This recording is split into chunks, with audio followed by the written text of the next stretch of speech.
Um dos grandes problemas do Brasil hoje é que mesmo se hoje nós elegermos um presidente com as ideias certas e bem intencionado em 2026, nós estamos falando que 90% do orçamento está engessado. Então como é que nós vamos desengessar o orçamento? Como é que dá?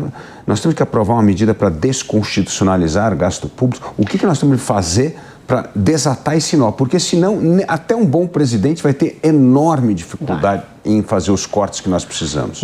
Eu acho que vai ter dificuldade, até porque o orçamento também está tão capturado pelo Congresso hoje que é difícil hoje, né, o Executivo agir nessa direção. E por isso que a gente vai precisar de um pacto para rever esse orçamento e as bases desse orçamento. Acho que tem dois pontos aqui, Felipe. O primeiro é que, sim, hoje o orçamento, quase todo ele está vinculado. Então, tem muito pouco gasto discricionário e cada vez menos, como você colocou aqui, chega uma hora que 100% do orçamento já tá direcionado. A revisão de gastos ajuda nesse processo, porque não necessariamente um gasto que é obrigatório, ele não pode ser otimizado. Ele é obrigatório, mas a gente pode otimizar e, portanto, garantir que, por exemplo, entre gasto corrente e investimento, na mesma linha a mesma área, eu consigo fazer uma alocação mais eficiente. Então, tem essa parte que ataca um pedaço do problema, um pedaço pequeno, mas ataca. Agora, tem as discussões difíceis que vão ter que ser feitas. O que a gente desconstitucionaliza, o que a gente desvincula, quais são as novas reformas que precisam ser feitas, mais uma da Previdência, uma reforma do Estado que não é fiscal, mas ela, de alguma maneira, vai garantir um Estado mais eficiente, que vai precisar, talvez, de um número menor de servidores públicos, e eventualmente até melhor remunerados, mas mais eficientes. Então, acho que essas são as discussões. É um pacote de medidas que a gente precisa para reconstruir essa peça, que é uma peça tão importante que é a peça orçamentária. O presidente da Argentina, Javier Milei, ele falou uma coisa muito interessante, que acabou a época de reformas graduais na América Latina, que nós temos de ter coragem para fazer as grandes reformas. E o único jeito de aprovar as grandes reformas é desarticular os lobbies que capturaram o Estado. E por isso que ele enviou 600 medidas para o Congresso, e o Congresso não sabia quais daquelas 600 medidas eram as prioritárias, e isso possibilitou que ele aprovasse reformas drásticas que chegaram a cortar. Não era 4% do orçamento, é 4% do PIB, né? É um tamanho gigantesco. Você acha que essa é a estratégia que o Brasil precisa seguir? Felipe, novo presidente? Essa é uma excelente pergunta, porque às vezes eu fico me questionando, né? O Brasil, a gente está há tantos anos, né, perdendo oportunidade de fazer reformas relevantes, estruturais, e eu às vezes me pergunto justamente isso, né? Será que a gente vai precisar chegar no ponto da Argentina, que chegou, né, muito próximo do colapso, para que ações necessárias pudessem ser tomadas, né, a partir do apoio da população, da eleição, né, do Milei? Eu espero que não.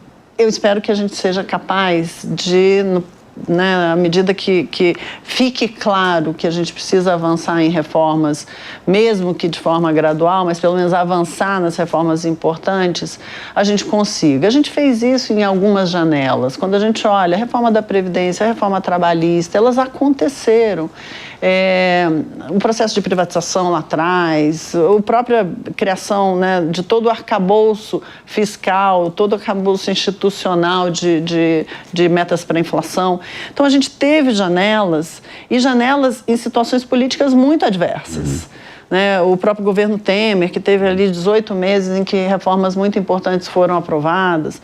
Então, eu ainda guardo um otimismo de acreditar que, com um bom debate, com clareza em propostas, porque também já tem algumas eleições que a gente não debate propostas, né? E você, como candidato, né, que foi à presidência, que trazia justamente esse discurso de vamos discutir propostas, o país precisa disso.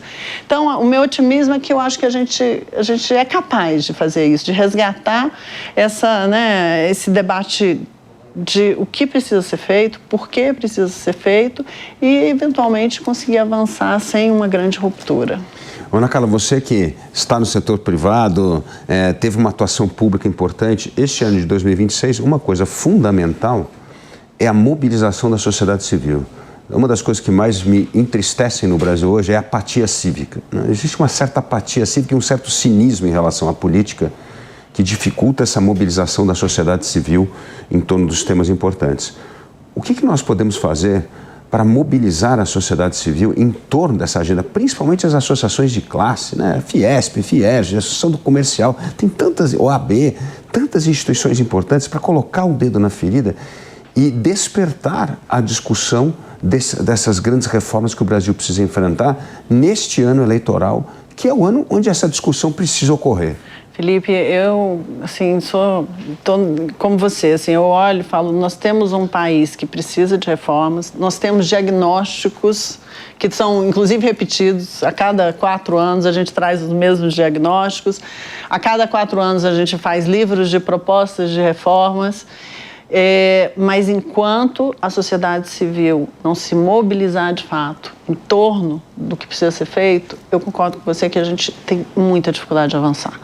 Porque a gente olha para o Congresso, né, quando a gente diz, não, esse Congresso é um Congresso que está desconectado das necessidades, né, da população, mas quando as pessoas vão para a rua, viu, com a PEC da blindagem, a própria reforma da Previdência, quando as pessoas vão para a rua, os políticos se mobilizam, eles ouvem, eles entendem que existe um clamor ali da sociedade numa direção ou na outra.